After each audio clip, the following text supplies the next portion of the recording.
Reading through the fourth book in this series, A Feast for Crows, can feel a little slow at times, especially coming after the third book, which had insane plot progression. A Feast for Crows instead focused on a lot of the Ironborn internal conflict, and Cersei and Brienne ended up having the most POV chapters, even though not a whole lot was going on with these characters. You do appreciate this book far more on a second read-through though. I wasn't flying through the pages waiting for the good stuff to go down. It felt like a restart on the entire story after the events of A Storm of Swords, where the Red Wedding, Joffrey's death, Tyrion's trial by combat, him killing Tywin and leaving Westeros, along with Arya doing the same, all went down. Brienne's travel to the war-damaged lands gave us a deeper look at the outcome of the War of the Five Kings. While searching for Sansa, Brienne is told about a super dark and creepy piece of lore. She's been going around asking anyone she comes across if they've seen a young girl who might be traveling with a fool. The fool being Sir Dontos Hollard, the drunk who helped Sansa get out of King's Landing following Joffrey's poisoning. A man named Dick Crabb just happened to come across a man in a jester's attire, so Brienne sought Dick out for more info. He offers to guide her to the fool, for a price of course. The location was a place called the Whispers, a ruined castle that once belonged to House Crabb long ago. It's right on the tip of the peninsula in the Crownlands overlooking the Narrow Sea. The only issue here was how suspicious and untrustworthy Dick Crabb was appearing. He had the aura of a con artist, even if he did come from a line of nobility. The quote I'm about to read through was a bit long, but it paints a better picture of the lore behind the Whispers than I ever could. We hear about this place in the 14th chapter of A Feast for Crows, Brienne's third POV. Silver would not get the truth for him, she sensed. Gold might, or it might not. Steel would be more certain. Brienne touched her dagger, then reached into her coin purse instead. She found a golden dragon and put it on the barrel. Where? The ragged man snatched up the coin and bit it. Sweet. Puts me in mind of Crackclaw Point, up north of here. 'Tis a wild land of hills and bogs, but it happens I was born and bred there. Dick Crabb I'm named, the most call me Nimble Dick. She did not offer her own name. Where in Crackclaw Point? The Whispers. You heard of Clarence Crabb, of course. No, that seemed to surprise him. Sir Clarence Crabb, I said. I got his blood in me. He was 8 foot tall and so strong he could uproot pine trees with one hand and chuck them half a mile. No horse could bear his weight, so he rode on an aurochs. What does that have to do with this smuggler's cove?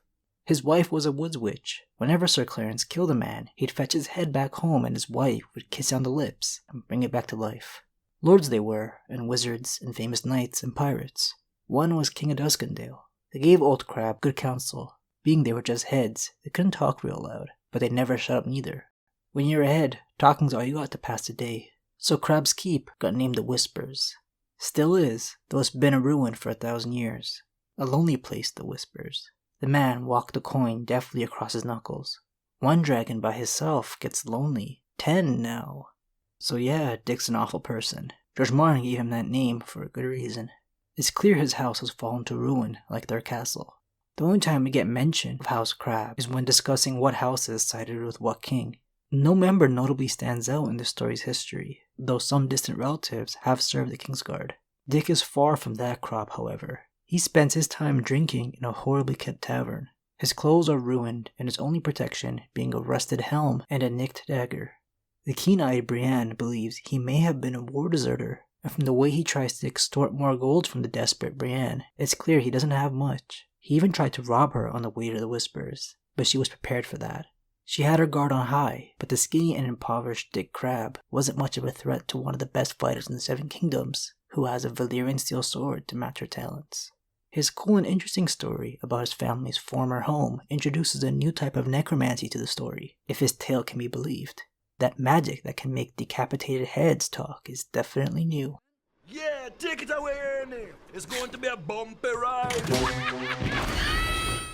Dick talks about the blood of the first men running deep within the veins of the people on this peninsula, so it's likely the story about Sir Clarence Crabb and his witch is from the Age of Heroes, 10,000 years in the past. Their ruined castle also reinforces this time range, because the Whispers was built with just stone, no cement or mortar to bind them. Not a very useful defense, but something that will align with how primitive a group of people like the First Men would make their homes.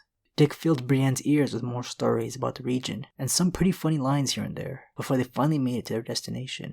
It was a pretty eerie sight to be seen. The forest retook their land.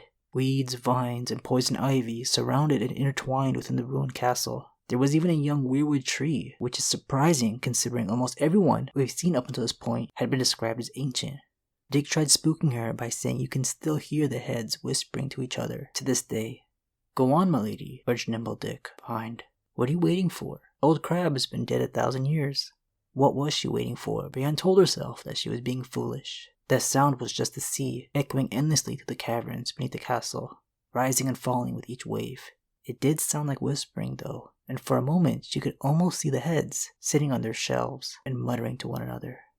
We'll never know for sure if Clarence was ever an 8-foot-tall man, or if his witch of a wife could make heads talk, or even if he existed. But this ritual of kissing the dead is very similar to how a red priest of the Lord of Light performs their death ritual. When Thorsilmir breathed fire into the mouth of Beric Dondarrion, he would spring back to life every time. But the name of the Whispers seems like it gets its name from the echoes in the area, sounding like people whispering. This excruciating long trip ended in a massive failure for Brienne. It took them days to get to this remote part of the Crownlands, and the fool that they found was not Sir Dantos Hollard. Instead, an evil and crazy jester with a morning star that attacked them. Brienne kills a psychotic jester named Shagwell, who she met a while back, and then leaves this creepy place, off again to find any leads on Sansa or Arya. Hope you guys enjoyed this bit of lore. I know a lot of you guys who only watch the show will have never heard about the Whispers. It would just be way too slow for TV, and Game of Thrones wanted to keep their pacing action-packed. Not the most important or memorable part of the story, but still fun in my opinion. Thanks for watching, guys.